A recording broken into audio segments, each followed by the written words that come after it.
Astros podcast, your home for all things Astros.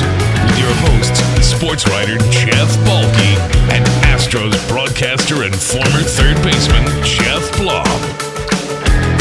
Now, here's Balke and Blummer. Wow, quite an intro. The new intro happening today. I'm Jeff Balke, my partner in crime over here, Blummer. How was Atlanta? And are you glad to be home after the road trip? Wait, you're just going to roll over the intro right there? Come on, man. Yeah, you put that together. It's great. You know, I haven't that, we call that a show intro. That is the show right there. Let me tell you something. There's nothing you can't do with Fiverr.com. Let me tell you right now, like that. If you need an announcer, and that guy apparently does announcing for like 610 and the Texans and the Rockets and stuff. I recognized his voice immediately. I was like, well, clearly this has got to be the guy. This has got to be the dude. And I mean, knocked it out of the park on first try. So yeah, that's why he's getting the big bucks. That is exactly why he's getting the big bucks. Speaking of the big bucks, really quite a road trip. Is this the longest? Is this the last long road trip of the season? I feel like it must be, right? Dear God, I hope so. I know that first of all, you know, other than the intro being fantastic, yes, it is very good to be back home, and it's also very good to finally have a home day off. I know if it's good for me, I can only imagine how good it is for the guys. But coming up, I think this next road trip is what There's 2 days off on that next road trip with a two-game series in Texas before going to Anaheim for 3 days. So it's a little bit longer as far as days, but not as games. Right. So the days off in there kind of, alleviates some of the pressure. But at the same time, it's always nice looking, the 3-day trip to Detroit, and then you're home for, a much longer. So yeah, this has been the worst schedule I have ever seen for any baseball team since I've been in the game.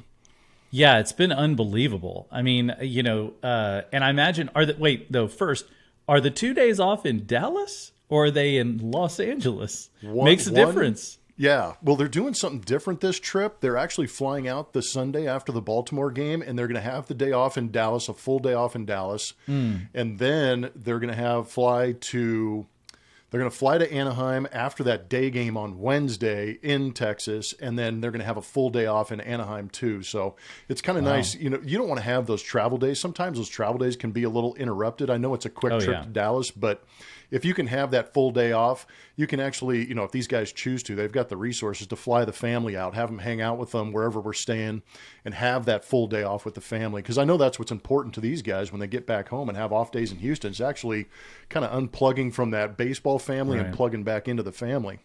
You're gonna fly all your kids out to La La Land and have them go to Disneyland? Not unless this podcast takes off and we go national. Because let's make that happen. I would love to make that happen, but until that happens, I can't afford. I can fly maybe my wife out, but the girls have school and then 6 plane tickets. You know how it is. As much as we love California, I'm not spending that much money to go back to California. I'm going to go to Mexico. I'm going to go to Europe or something like that. Yeah, there you go. Now you're talking. Well, I will give you one recommendation when you're in Dallas. My cousin owns a restaurant there that is absolutely spectacular. It's called Encina. Absolutely go there. He's from Uvalde, Texas, as we've all heard in the news. He was rated last year by Eater as the best chef in Dallas. He's a fantastic, young, talented chef. I'm giving him a plug on the podcast here, but it's really good. The last time I was there, I ate there, and it just blew me away. So, plus he's my cousin. I got to rep for my boy Matt. Absolutely. So let's talk about this schedule. You just said it was horrible. 32 games in 32 days. I mean, it's a compressed schedule. We know because of the lockout at the beginning of the season. What kind of toll does that take on guys to just like day after day after day at the ballpark, which is no breaks? It's a grind, and it's more mentally because you get to this point in the season, and these guys have unbelievable programs that they're on right now. And what I mean by programs is, showing up at the ballpark, 1, 2 in the afternoon, get in the cage, get your swings in, work on whatever you need to get right, get in the gym, make sure that you're staying strong and lifting, make sure you're eating right. There's a lot of things that go on behind the scenes that a lot of people don't know about. And if they don't maintain that schedule, that's when things start to spiral out of control and you start to lose weight. The bat gets heavy, your legs get heavy, and all of a sudden you're trying to compensate and your mind isn't connecting with the body and it's not reacting accordingly. And all of a sudden you find yourself in this slump. But 32 games in 32 days in August is a daunting task that these guys have to be mentally tough enough to get over. Fortunately, this roster's deep enough, and Dusty and Joe Espada have kind of massaged it a little bit, getting Dubon in there and moving guys around a little bit to give them time off. But at the same time, when you're in the thick of it, you think it's never going to end. But when you get to the end of it, you're like, thank God that's over with. And thank God we have a good enough team that actually fought through that, played good enough baseball to maintain the best record in baseball. And I think that's where you can kind of fight through the idea of 32 games is knowing that you're the best of the best and everything you've done. You can see the achievement through all the work. Well, 17 road games. They still went 19-13 in that stretch, which is really remarkable. Looks like the Yankees are starting to kind of bounce back a little bit now, so there's no rest for the weary. One of the things I talked about, I wrote in my weekly Astros blog on Houston Press, was how the schedule going out here is not going to be any easier because of the expanded playoffs. Like, everybody wants to get in, and so there's tons of teams battling for spots. Like the Twins are battling for, and the Orioles are battling for a spot. So games that you might have thought would have been a little bit easier, or at least given you a little bit of a break, you're not getting that now because everybody's trying to, it's this mad rush to get one of those wild card spots that just didn't exist before. Well, it's crazy to think. I mean, the Astros are on a completely different level. They played well enough early on to have the huge lead that they have, and they're not coasting, but they know that they can relax a little bit. They don't have to shove the accelerator down and try and force the issue in some of these games. So you're playing, like you said, you're playing against teams who all of a sudden found themselves, 2.5 games out of the wild card, 3.5 games out of a central title, and now you have them playing a little more invigorated or panic type baseball. And meanwhile, the Astros are going, man, these guys are freaking out. What's going on? They're playing above what they should be. And we just got to sit here and try and fight them off a little bit. But I think the day off the other day, Monday, for the Astros is a big deal. I also think that being at home for this many games to finish out the season is really going to invigorate these guys and have them playing better baseball. And as well as I do, when you're playing a game, knowing that you have the last at bat in the game always gives you a little sense of hope anyways if the game's a little tight. Yeah, and I think also, with teams, there is that, as Rudy Tomjanovich used to say, that human nature thing that gets in the way where you're like, well, we're 11 games up. And, the one of the worst teams you can play is a team that has literally nothing to lose at the end of a season. That's the worst person to fight, isn't it? Yeah, it is. Everybody always says, would you rather fight a good fighter or would you rather fight crazy? And you're like, always a good fighter. Like, nobody wants to fight crazy. Yep. It's the same thing with these teams that don't have anything to lose. They're just out there free swinging, having a good time. Great point. It's just playground baseball for them, and so they don't care, right? They're just glad to play out the string. Some of these guys are thinking also about their own totals. I know a lot of these guys, as we get to the end of the season, are looking at bonus checks they could be getting if they hit a certain number of RBIs, a certain number of home runs.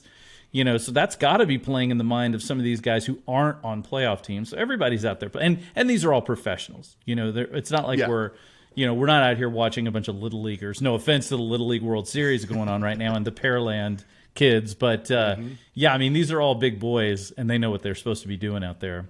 Yeah, one thing you can't forget down the stretch, and we actually said this physically out loud in our clubhouse when I was playing for the Montreal Expos, is, we're getting beat around in the National League East in the late 90s by the Mets and the Braves, and, you're going to a weekend, you've got Glavine, Maddox, and Smoltz, and the only thing that could motivate you at the time was, hey, man, salary drive. And never discount a guy or a team that is going out there, like you said, playing for their numbers and also playing for that next contract. That's a big deal. Yeah, it absolutely is. Now, after these 32 days and 32 games, I looked a little bit at the pitching totals, mainly the innings pitched. And if you look, there are a bunch of guys who are either at, above, or pretty near their career pitching totals for a season in innings pitched. I mean, Framber Valdez is at 149. The most he's ever thrown is 134. Jose Urquidy's at 134. He was at 107 his last time. You look at a guy like Montero, he's at 50.2, which is the highest of his career, except the 1 year he was a starter when he went 119. So, I mean, a lot of these guys are going well over where they've been before. I mean, the one luxury they have is Verlander's well below his. He's not going to get close. Presley's well below his. Lance McCullers, obviously, he's only thrown like 11 innings. But a lot of these guys, do you have to start thinking about giving these guys more time just to, make sure they're fresh for the playoffs? Yeah, and that when I get done talking about this, it may lead me into a question for you because we're finding out that the Astros are going to pull back and maybe get into that 5-man rotation. But before we get there, to answer your question, I think there's a couple of factors you need to look at a little bit when you start to see those guys getting past those innings, that they've pitched in the past.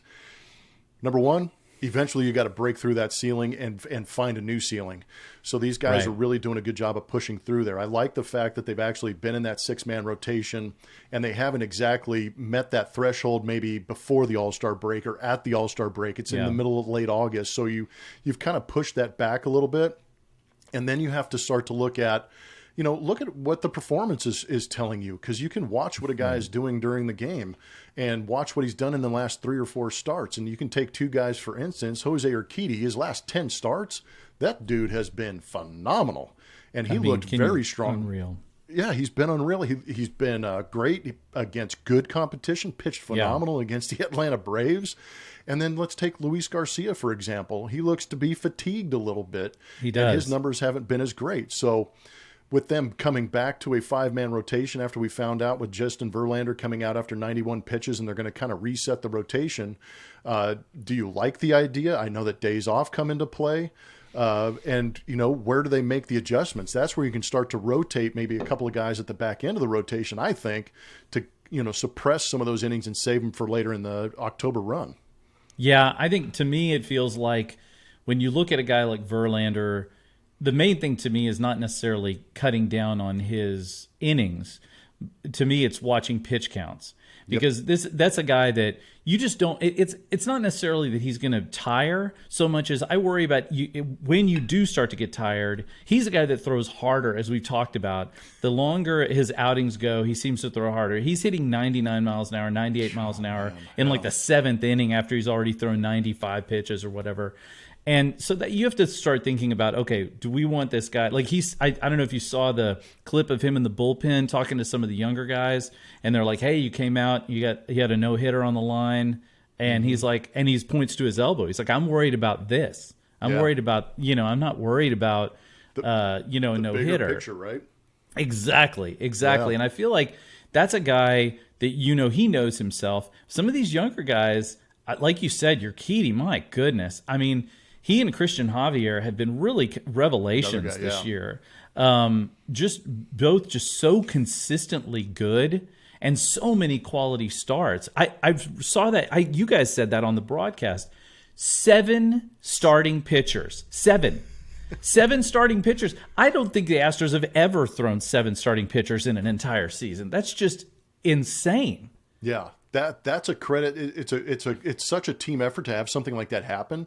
Number one, you've got to have the talent to be able to have those guys, but then you need to have the protection around them, the training staff, the strength coordinating staff, and then you introduce Josh Miller to the situation, and he's got to be able to have a map, that started at the beginning of the season that's going to map out how I keep these guys healthy. But it's been nothing less than miraculous how everything's kind of meshed and melded and come together to create the situation to get these guys where they're at now and have them healthy looking forward and getting stronger like the Javiers and Urquidys and Verlanders to get into the postseason.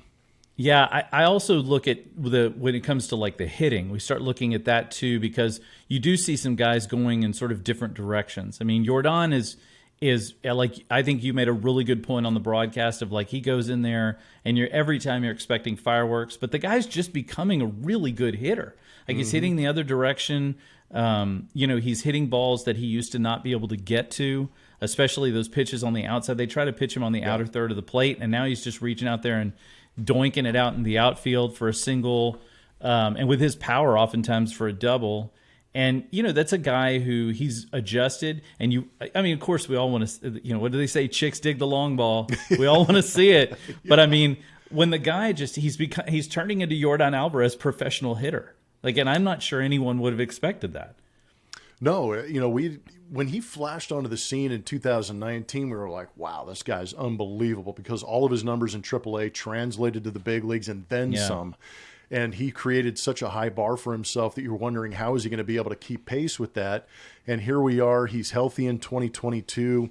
The knees feel good. He's moving around in left field. The dude's sprint speed will surprise everybody on the ball field when he's going around the bases.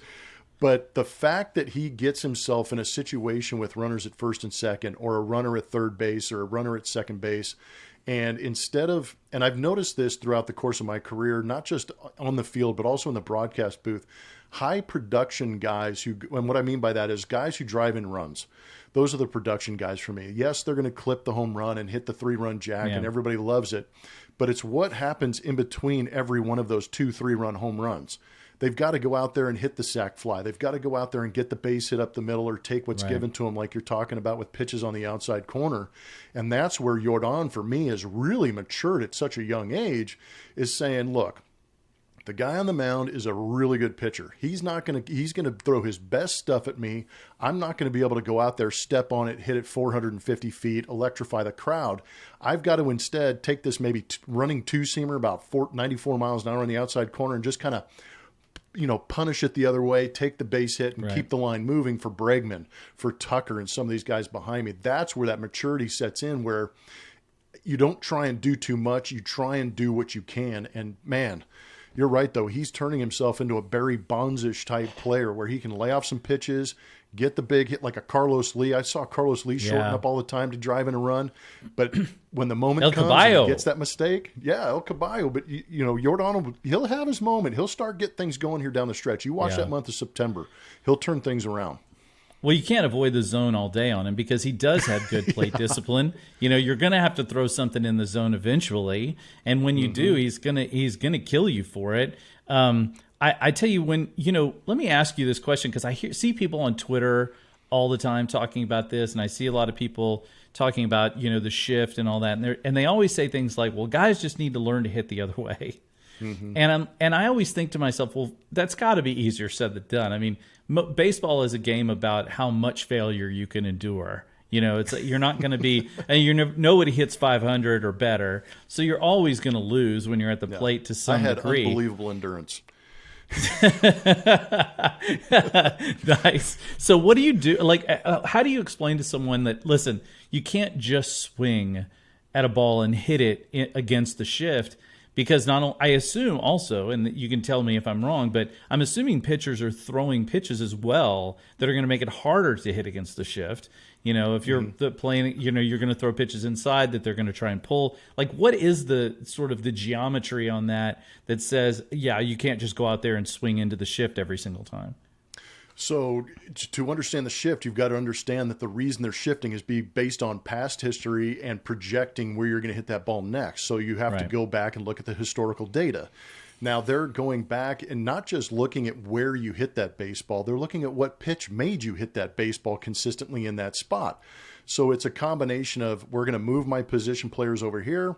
We're going to ask our pitcher to pitch in this certain fashion against him so that we can actually try and project or anticipate or get him to hit into that situation. Now, as a hitter, I know what pitch I roll over consistently, or I know why I roll over that pitch consistently. So now it's a combination of getting a pitch that I can go the other way with and beat the shift with, and actually, instituting a swing that will take that pitch and go the other way with it. Now, a lot of times that means, take Christian Vasquez, for me, is a great example of this, because he is so good at manipulating the baseball. I've been really impressed with him.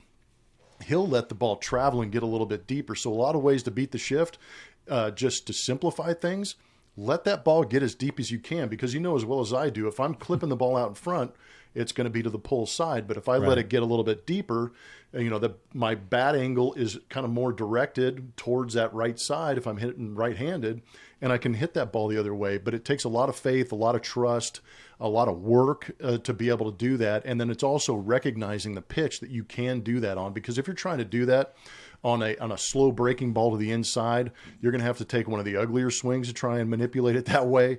And if you get a fastball in, you're going to get absolutely destroyed and break your hands and your bat and everything and be embarrassed. So there's a lot of things going into it, but the good hitters can be patient enough to recognize and get the pitch to be able to do that with. But again, the idea this day and age, get paid by hitting the long ball and producing. So a lot of it is, pull to the, lift to the pull side, and that's tough to get out of guys' heads. Yeah, well, I mean, and they're all hitting for launch angle and stuff. Yeah. They're not thinking about that. I mean, kind of thing. That's for sure. Ted Williams approach. How to beat the shift. Exactly, right? And God knows there's so many Ted Williams in the Major League Baseball today. Yeah. I'll tell you, the one thing, though, is speaking of, well, we won't speak of Ted Williams in this instance, but speaking of guys that are hitting, good night. What is going on with Alex Bregman? Like, the guy has He's kid. Got that dad pop. I mean, in the last, before last night, in the last 19 games, he's slashing 357, 439, and 686 with a 1.125 OPS. I mean, the guy is just murdering the baseball. And I'm like, can he just adopt a kid or a pet or something like on the regular? Because, I mean, if that's what it takes, good grief, that guy is crushing the ball. Obviously, he struggled a little bit earlier in the season. He kind of has turned that around. But, I mean, do you see anything different that he's doing, or is he just seeing the ball better? What's the deal? It's been a work in progress, but maybe he knew something we didn't, because usually guys get 3 days for the paternity list to go have, the birth of their child, he took enjoy one. it. And one. he knew his swing was close. It's like, listen, kid, I love you. I got to go. Yeah. He's like, my swing is almost there. I love you to death. It's great to have you here, but I got to go play some baseball. And he goes on the road. I'm guessing all winter long he's going to be the one changing the diapers, because he went on a road trip almost immediately, and his wife's probably like, all right, Breggy bomb, it's time to go take care of the kid. But I mean, he came back immediately and just started crushing. Yeah, he started destroying it. It's amazing what having a family, that will change your perspective a little bit. He's even spoken to it a little bit, saying, I was so hyper-focused on baseball that, that was all.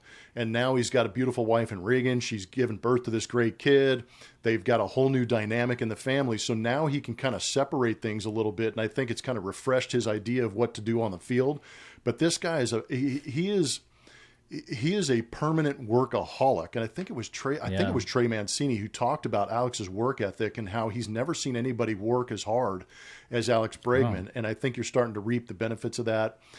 He's talked about trying to keep that front side closed. I know a lot of times, if that front side is a right-handed hitter or left-handed hitter, if it opens up too soon, you're in the zone, out of the zone. So your timing has to be impeccable to be able to get the barrel to it and do what you want with it. But if you keep that front side closed, that means that your hands are staying back, you're seeing the ball for a little bit longer, and your bat path is much greater to stay through the zone a little bit longer. And that's where the success for Alex Bregman is going, because if you watch him, he'll stay through the zone on a fastball, shoot it to right center field every once in a while. And then if he gets the hanging off speed like we saw last night against the Twins on a split, all of a sudden, if he stays through that zone, it turns into launch mode. But the dude has been an absolute beast, and I love the fact that it's kind of coincided with a little bit of a dip in production from Yordan Alvarez, so you don't really recognize it. I mean, that is the true definition of protecting a guy, is what Alex Bregman and Kyle Tucker are doing right now for Yordan. Yeah, and for that matter, Jeremy Peña, too. I mean, who's really going through those rookie struggles at the moment, and he's swinging at a lot of pitches he shouldn't be swinging at. It feels so much like a rookie thing. He's just like, guys are starting to figure out how to pitch him. They're like, let's throw him breaking pitches off the plate because he's going to stretch for those when he shouldn't. How hard is it to learn when you come up out of the minors and you're playing well, but how hard is it to go through that and never mind the initial you're in the big leagues, but that once people start to adapt a little bit and start throwing you things that you didn't see before. I remember in Bull Durham talking about like breaking balls that exploded across the plate and all that. That's got to be just super intimidating and confusing when you're coming up and you're thinking, hey, I'm going to get up here and knock the cover off the ball every day, and then all of a sudden you're getting thrown pitches that just aren't what you do well. That's got to drive you nuts. Oh, it does. So you initially show up to the big leagues. They're going to find out if you can hit the fastball. Obviously, Jeremy Peña hits the fastball incredibly well. And he can hit, the thing for Jeremy is he can hit the off speed on the plate. It's what's off the plate. And I think the book right now is that he will expand. He'll get off the outside corner. So it's up to Jeremy Peña to find a way to stay on the plate, because that's where you're going to do most of your damage. You're not going to do your damage going out there and hitting nasty off the outside corner. You got to try and stay within your element, within your ability to cover that pitch. And, major league pitchers, as good as they are at throwing strikes, they're also very good at exposing weakness and being able to put a slider on the outside corner and break it off that outside corner to see if you'll go after it. And once you do, they will continue to go there until you prove to them otherwise. And that's where kind of Jeremy Peña is at. We saw him. He made the adjustment early in the season where he started to lay off some of those sliders off the outside corner, and he went on a tear. So he's kind of in that same, that purgatory area right now where he's hitting the ball good, but he still has a tendency to expand a little bit. But when he stops expanding and all of a sudden the pitcher says, damn, he's not going out there, I got to get back on the plate, then what? And that's when he starts to do his damage again. But yeah, it's frustrating knowing that they are exposing the weakness. Now it's up to me as a hitter, a very young hitter, to try and find out a way to combat that and get some pitches I can handle. Did guys go after? Well, what did they go after on you when you first started? What was the thing that they used to drive you nuts? So coming up through the minor leagues, everybody had the guys that had potential had very good fastballs and they had very good curveballs and sliders. Nobody had a really good changeup. Some of the best changeups I've ever seen were like my first year in the big leagues, because they would say, okay, I'm going to throw a fastball, crushing the fastball. There were a couple of sliders I had a tough time with and I would chase, but I eventually stayed on those and were able to find some hits with them. But it was the changeup for me that absolutely spun me into the ground. I couldn't wait long enough. I couldn't anticipate the movement or the shape on that pitch. And I continually tried to go get it out in front of home plate instead of letting it travel and maybe fade off the plate. So that was probably my biggest issue. But I also, like we just talked about, you got to find a way to combat that and get them off that pitch. So knowing that I hit the fastball well, I got on top, I crowded the plate and I scooted up closer to the pitcher to be able to cut off that changeup. And all of a sudden I saw the changeup better. The shape was a little bit different and I felt like I could attack it. And they started to challenge me more on the inside corner with the fastball, and I started to have a little more success, or at least be able to control some more at bats than I used to. But that's where I kind of got to. The changeup was, even to the end of my career, it was one of the tougher pitches for me to hit.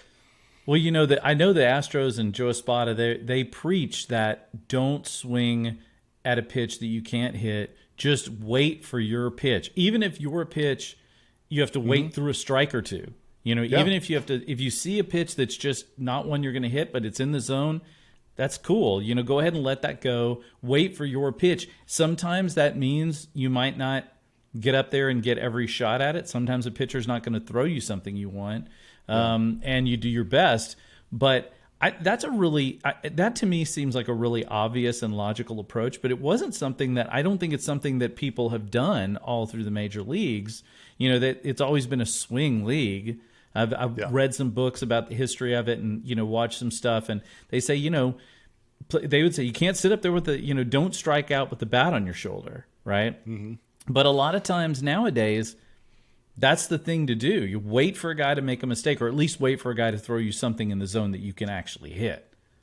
Yeah, I think, the idea was always to get a hit, and that's probably a misconception that I think a lot of us, during, at least I did. I know personally, I'd go up there, man, I'm just trying to get a hit. So what do? I don't take my normal swing. I try and manipulate the baseball, or I try and manipulate my swing, and maybe not swinging again a pitch I normally would.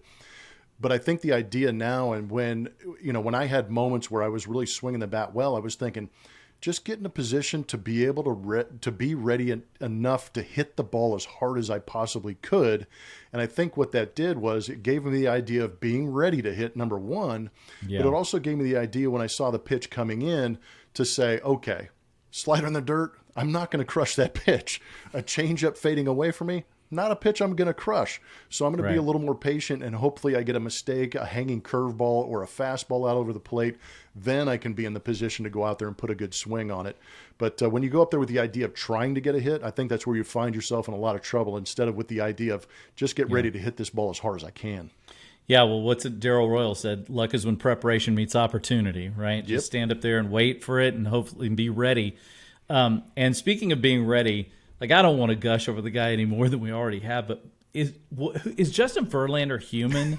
I don't feel like the guy is. I feel like may he's need to cut him open and see, man. It's just so he goes 6 innings last night. The only hitter he allowed was on a wild pitch on a strikeout of all things. I mean, that's an embarrassment, really. If you're the team, it's like, how'd you get on base? Well, it was a wild pitch on a strikeout. Yeah, it was that's a the best strikeout. that's the best we could. That's the best we could do. But it's interesting about Verlander because, okay, you mentioned it here, and you mentioned it, I've heard it on the broadcast about how Tommy John surgery is not the death knell that it used to be for players. Guys can come back from it, even 39-year-olds apparently. But there's something different about Verlander too, and I've heard people talk about this, and I'm wondering if you've seen this as well, and that is that he talks about how he had this 2-year layoff from baseball. He and his wife, Kate Upton, let's just say it out loud, had a baby. I mean, it's I saw somebody tweet a couple of years ago after the Astros won the World Series, and they said they used to be jealous of Justin Verlander because he was married to Kate Upton. Now they're jealous of Kate Upton because she's married to Justin Verlander. I like it. Yeah, it's definitely moved that way. It's absolutely right. So they had a kid. He's settled down. And a lot of people have said even his personality has kind of changed a little bit. He's more willing to talk to the young guys. He's trying to be more of a role model. Have you perceived that sort of change in him too, having been around him now all this time? Yeah, when he came over in 2017, obviously we have access to the team, and to be brutally honest, I mean, I've always had a decent relationship with him. I don't go out of my way to be Justin's buddy, but I want to be available enough to have conversations, ask him, about pitching, or ask him about his, family and daughter, and just get to know him a little bit more. And he's always been a guy that I've, if we cross paths in a hallway or in a lobby, he'll be like, "Hey, Jeff, how's it going? What's up? How you doing?" kind of thing. And if we're on the field, with a lot of the baseball issues in 2019 with the juice ball, we actually had some extended conversations going, what the hell's going on with this thing? Wow. So I've gotten a good relationship with him. But yes, it looks like he's a little more outwardly trying to be a guy that's more approachable and a little more, I don't know, likable. I could care less. If I'm on Justin Verlander's team and he's being a jerk, and he's pitching the way he is, hey, man, we're best buds. I don't care. Exactly. I was never the guy that was like, man, I wish he was nicer. I just go out there and let's do our job. But he's definitely opened up a little bit. There was a great article in The Athletic that he's talking about, like you said, being away from the guys. You get a real understanding on whether or not you missed the game. And I think he really understood that he did miss the game. And he understood he still has a lot to do in the game. And therefore, the work ethic changes a little bit. The attitude changes a little bit. Gets to be around his family. And now his daughter's starting to understand, what dad does for a living. And that'll change your perspective on things, too. But I hadn't thought about that. Yeah, so you're just trying to create a good legacy for them to understand and respect. And then all of a sudden, that just kind of overflows into the clubhouse. But he's talked about it too. Being in Houston, he understands this is a championship team, and he expects himself to be the leader of a championship team, and he's doing everything possible to maintain that idea. He's been unreal. Yeah, and I guess 40 is the new 20. When it comes to Justin Verlander, exactly. Well, the Twins were back. Carlos Correa was back. I really thought that was it was kind of interesting. I mean, you see guys come back and see their teams again, but it's obvious that Carlos's relationship to this team is different. I mean, he's out there chatting with the guys. I mean, there's Lance McCullers carrying his daughter because he's the godfather of his kid, or I guess son, Kylo, right? Yeah, son, to me, you can see that he's still sort of an Astro in a weird way. And this was obviously his first time back, and it's a very special place for him. I'm assuming you've gone back to previous teams before and played against them. What was that like to go back and see the guys that you'd played with, and to be in the opposite fields, the opposite dugout, the opposite clubhouse? Must have been a little odd, right? One of the more bizarre moments of my life was 2005, digging in against the Astros on a team. I was a year removed from trying to accomplish the same task. So I will let that just kind of fade into the background as I talk about the time that I wasn't renewed or didn't get another contract with the Padres, but I signed back with the Astros, and then I went back and played against the San Diego Padres. That was probably one of the weirder moments because I California kid, played with the Padres. Oh, yeah. I was there 05, 06 when we won the National League West, and then my last year there in 07, we lost game 163 against the Colorado Rockies, and we all kind of sat in we felt like there was something unfinished, and I think that's where you kind of you develop that relationship. You feel like you have something unfinished, and then that relationship is broken, and you have to come back on another team. That's where it gets a little awkward. But it's always good to go back into a ballpark and get the ovation and get the understanding that the fans really did respect you when you were here, and that obviously overflowed with Carlos coming back to Houston. And you got to remember earlier in the season when the Astros went to Minnesota, he didn't suit up. He was on the injury list, so we really didn't get the image of Carlos in another uniform. And I think that's where it kind of sunk in for me. I was like, damn, he is on the other team because he was wearing the Minnesota uniform. But you're correct in the sense that it had an overwhelming feeling of, even though he's over there, he's still one of us. He still feels like one of us. It was weird. And you can't look, I mean, if you're going to be a sports fan and you're going to plan to live longer than a decade on the planet, you just can't be in love with players anymore. You can love them and be happy for them. True. But they just move so often. You just can't be a fan of a player only. You have to be a fan of the team because these guys are going to move around and it's going to suck and you're not going to be happy about it. But it's either that or you're going to be miserable all the time. So you just got to try to find a way to root for the team. I will say Carlos Correa might have helped break up a fight, though, which was kind of interesting. What happened? I mean, there was some shenanigans going on in the Altuve, I don't know about you, but I don't recall the last time I saw him look pissed like that. Like, he looked genuinely unhappy with that pitch from a former teammate, weirdly enough. And, I mean, what was going on there? Were they chirping at each other? I mean, have we heard anything about what the hell was going on? Yeah, I'm kind of anxious to get to the field today because that will be one of the questions I ask is, what would I miss? Because, Aaron Sanchez got traded over and they were teammates, so there was a connection there. I don't know what happened when they were on the same team together or if there was something beforehand. There's a lot I need to learn about the situation. Yeah. But watching Jose Altuve since 2020, obviously he has been the scapegoat for all the vitriol for whatever reason for the ill-informed fan out there. But there have been opposing teams that have thrown at him on purpose. I know that Seattle has thrown at him on purpose, and yet he takes it 95 up and in from Logan Gilbert and kind of shakes it off, runs down to first base like Altuve does, and plays the game hard. But last night I was taken back by the fact that he reacted the way he did. But I was also, there was another camera angle from the third base side. I think it was a fan video. Altuve gets hit. Altuve looks at Sanchez, but Maldonado's on the top steps. So I saw that. That kind of fed into the idea that maybe there was something there previously that we didn't know about. Maybe.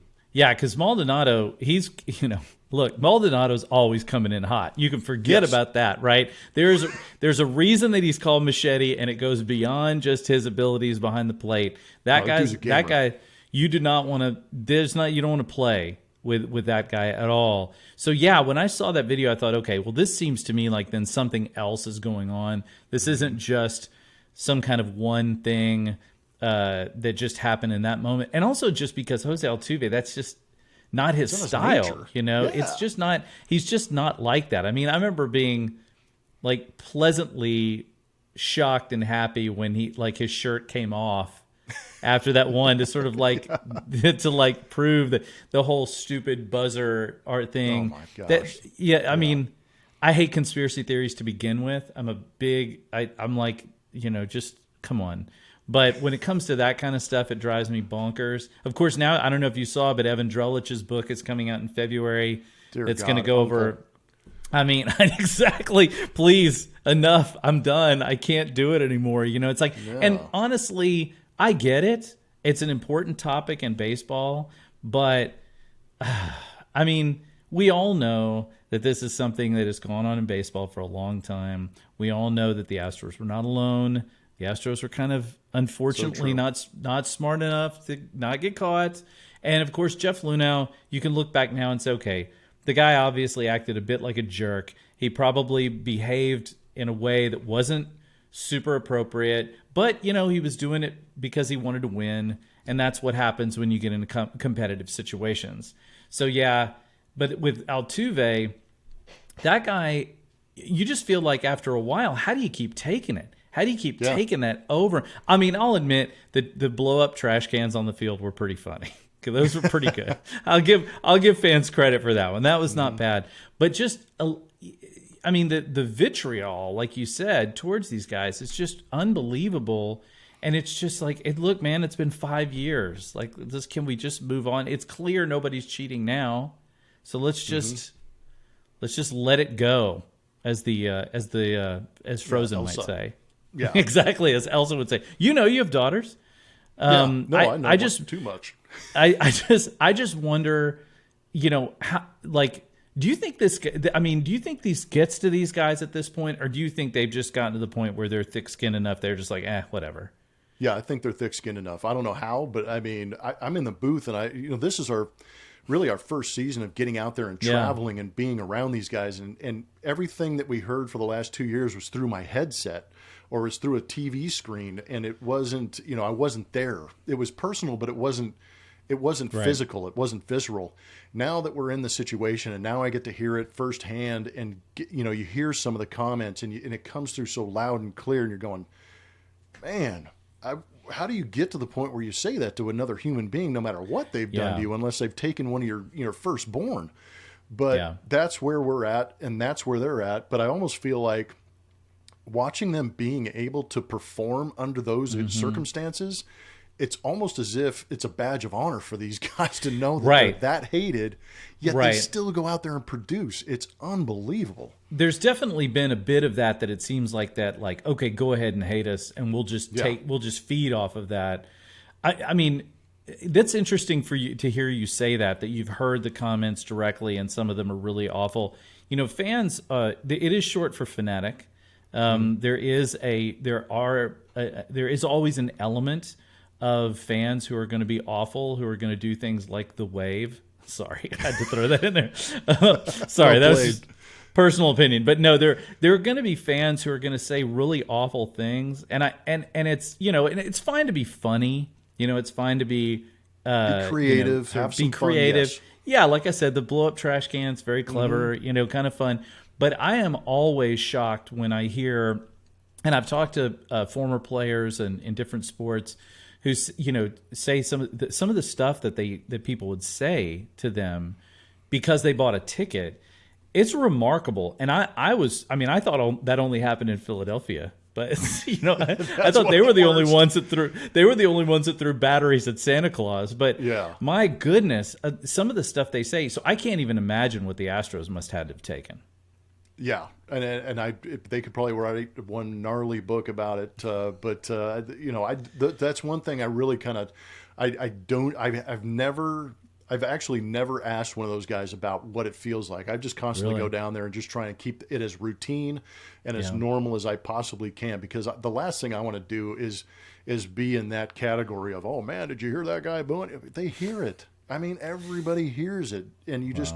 I want to be an outlet for them that, much like Astro fans want to be an outlet and an encouragement to them to go out there and continue to play baseball. Because if you know deep down, if you are a true baseball fan, a fan of the game of baseball, and you go out there and say those things or feel that way about these guys, then you're not watching the game. You're just a guy that just feels like, oh, my life sucks and I got to make his suck too, kind of thing. It's awful. But these guys do a really good job of rising above it. Well, the only time I've ever been involved in a fan shouting incident was in the 1980s after my senior in high school. Two buddies of mine and I went to the entire series against the Mets. The Astros were terrible that summer. And so the Astrodome was only about half full, if that. And for one of the games, we managed to, in the Astrodome, you could sort of walk down, and if nobody asked you for your ticket, seat jump. You could creep down, yeah. So we ended up pretty close on the first base side, and Keith Hernandez is playing first base. And so we're razzing Keith Hernandez pretty much the whole game. Nothing crazy or out of the ordinary, just whatever. And to this day, I cannot remember what my buddy said.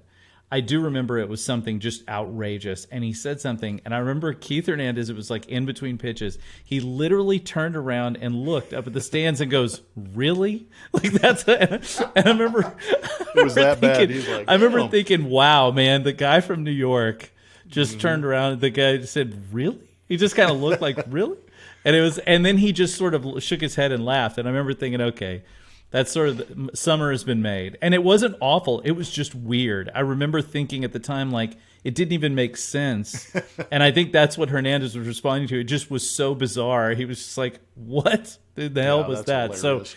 So I love it when guys are creative. But yeah, if you're a fan, don't let your friend fans be jerks, and also don't let them do the wave. I think that's pretty simple.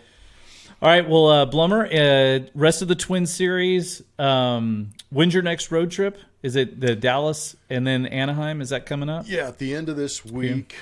Because it's the Orioles this weekend. Yeah, the Orioles this weekend, then fly out Sunday night. Day off in Dallas on Monday, where we're going to go to, what's the name of the restaurant again? Encina, and have a nice 100%. meal. And then we're going to have a 2-game series against the Texas Rangers. And then fly out to the West Coast. Gosh, thank God the last West Coast trip. There's nothing more annoying than getting out to the West Coast and playing 9 p.m. start times in Houston. Oh, man. I cannot wait for next year. I think next year's schedule actually just came out. Yeah. It'll be fun to check that and eliminate at least one trip to Seattle, Oakland, and Anaheim off the list so that we can be a little more in the Central Time Zone. That's right. A little baseball after dark. Never hurt anybody though. I'll be honest. I enjoy it. I know. I kind of, the people I feel for are the people who have to do the call-in shows after midnight. You know, the baseball, they're I know. Truly the workers. Yeah. I mean, can you imagine having to take all those calls from those people who have been drinking the whole night and it's midnight? No, thanks. I'm gonna pass on that one. Yeah, it's all right, bad Blummer, enough to be an armchair quarterback, but a liquid armchair quarterback? Man. No doubt about it. Well, you guys, thanks for joining us. You can catch us on Spotify, on Apple Podcasts, now on YouTube, the inaugural, now on YouTube. And, of course, you can find me on Twitter at Jeff Balke, JEFFBALKE. Blummer's at Blummer27. And, Blummer, we will talk to you next week. Sounds good. I look forward to it. Always a good time. Yeah, same here. Talk to you soon.